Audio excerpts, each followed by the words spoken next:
Warren Buffett, also known as the Sage of Omaha, is widely considered to be the most successful investor in history. When he became the CEO of Berkshire Hathaway in 1970, it was a small provincial textile manufacturer.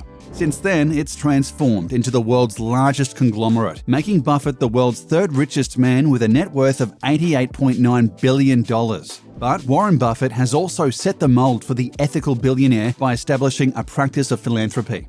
However, the question remains, how does Warren Buffett spend his billions? To understand how Buffett became the investing guru that he is today, we need to revisit his childhood. He was born in Omaha, Nebraska in 1930 and quickly developed a talent for math and problem solving.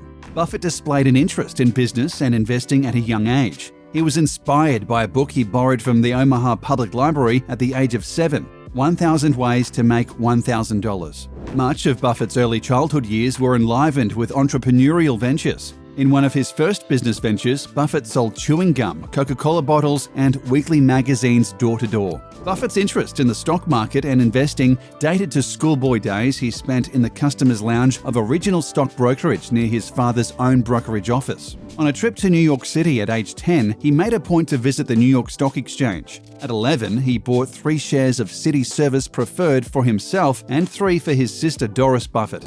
It was clear he was destined for greatness. His senior yearbook picture reads, "Likes math, a future stockbroker." This determined his path for years to come, but it's important to remember that he earned the vast majority of his income after he turned 50. Though Warren Buffett is notorious for his aversion to luxury items, he has at least a couple indulgences. Perhaps chief among them is his private jet. Certainly, the plane is extravagant, but Buffett insists that it's necessary for him to fulfill his duties as the CEO of Berkshire Hathaway. Buffett long criticized the use of private jets by CEOs and magnates so much that when he broke down and bought his own private Bombardier Challenger jet over 2 decades ago, he ironically called it the Indefensible. Fast forward a few years and Buffett renamed his plane the Indispensable, given how much he came to rely on it, according to Forbes. The Bombardier Challenger 605 is a top-of-the-line private jet that generally sells for $27 million. Buffett came to love private jet travel so much that he bought a private jet leasing company called NetJets in 1998. NetJets lets users buy shares of private jets as fractional owners or lease and buy the aircraft outright. The jets can be shared like a timeshare and used upon request. Rather than having a massive portfolio of real estate investments, Warren Buffett has only one family home. He paid $31,500 for his house in 1958, or about $250,000 in today's dollars. The house sits on a corner property in central Omaha, and the original 1921 stucco structure appears to have some additions. At 6,570 square feet, it's no bungalow, but it's also a few thousand square feet short of being a mansion, which is usually about 10,000 square feet.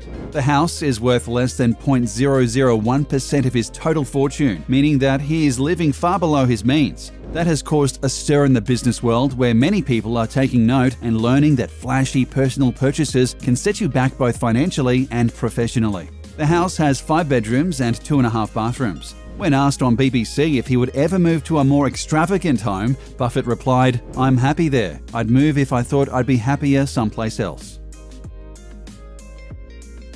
Back in 1971, Buffett decided to splurge on a vacation home for himself and his family in Laguna Beach, California. He bought it for $150,000 at the time. Warren Buffett's 3,588 square foot oceanside family vacation home in Laguna Beach was first listed for $11 million, according to listing agent Bill Dolby of Villa Real Estate. Built in 1936, the 6-bedroom, 7-bathroom property is designed to maximize as many ocean views as possible.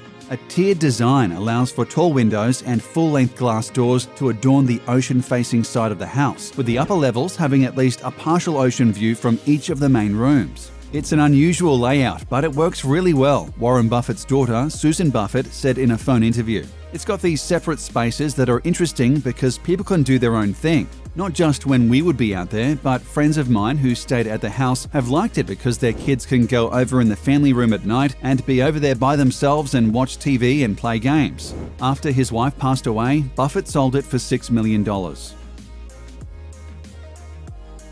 As with his homes, Warren Buffett is uninterested in anything flashy or ostentatious. In 2014, he reportedly bought a Cadillac XTS, a car with a retail price of around $45,000. It was an upgrade from his previous car, a 2006 Cadillac DTS, which he decided to get rid of when his daughter Susie told him it was embarrassing. The business mogul justified the delay, as you might expect, pragmatically, telling Forbes, "I only drive about 3,500 miles a year, so I will buy a new car very infrequently." Buffett is still driving his car even though it's more than 10 years old. Many wealthy people use cars as status symbols, but he is clearly not one of those people.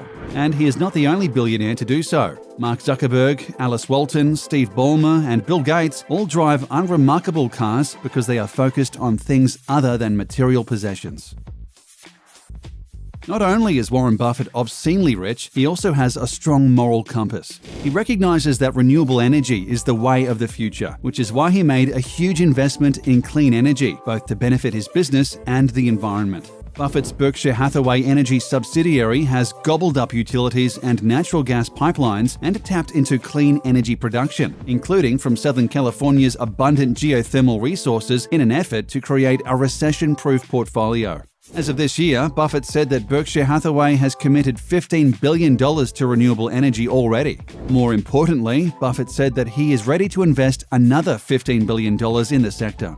Bill Gates, Mark Zuckerberg, Jeff Bezos, Jack Ma, and other tech titans recently committed $1 billion to launching a new low-carbon energy fund. Warren Buffett's company is busy investing in new solar and wind energy projects, including the world's largest solar plant. And 84 major corporations have pledged to source 100% of their energy from renewables going forward. Many of the world's wealthiest people are racing to invest in renewables. Though they can be dependent on government subsidies, it's clear that the world is shifting towards new energy innovation and away from traditional sources of fuel. Buffett has invested in companies that didn't turn a profit for many years. This is all part of his philosophy of patience pays. Even if people think he's crazy, if he believes in a company, he will invest and wait for the money to roll in over the long term. Buffett has described his strategy as the Rip Van Winkle approach after the main character of a famous short story by American author Washington Irving, who falls asleep and wakes up 20 years later.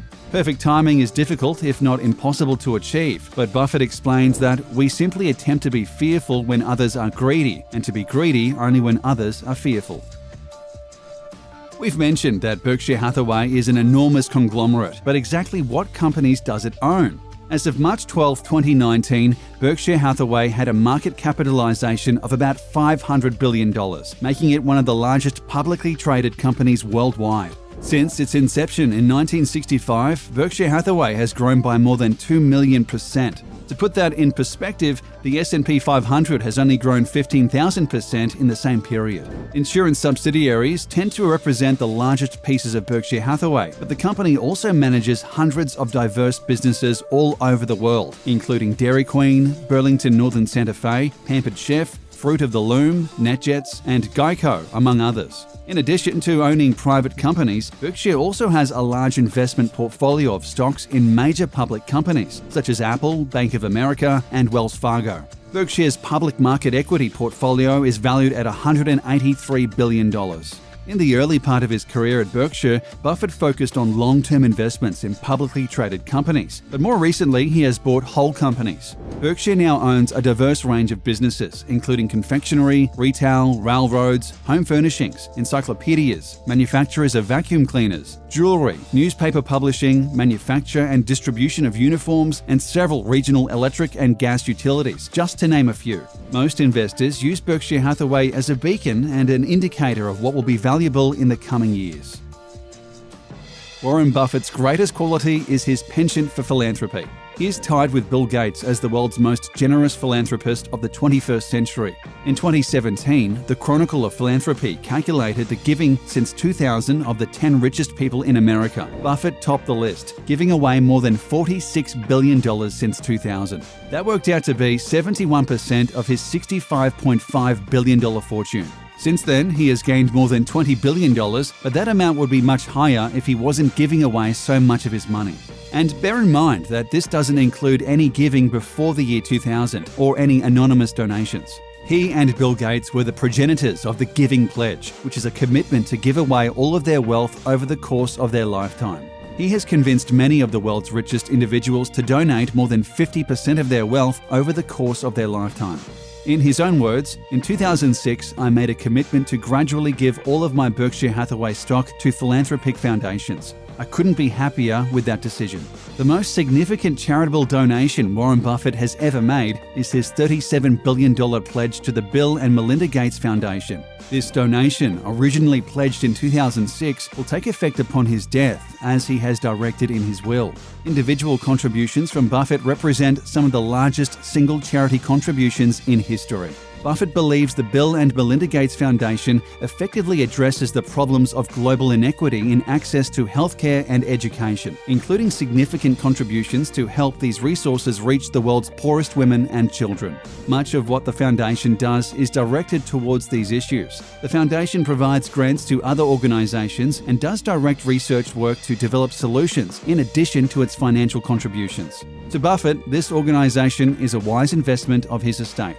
In the long run, this may be his lasting legacy. Though he will undoubtedly be remembered for his preternatural gift for stock picking and overall business acumen, it's his overwhelming generosity that distinguishes him from other wealthy people. Thankfully, his billionaire cohorts, with a few notable exceptions, have taken his cue and are beginning to use their massive assets for the power of good.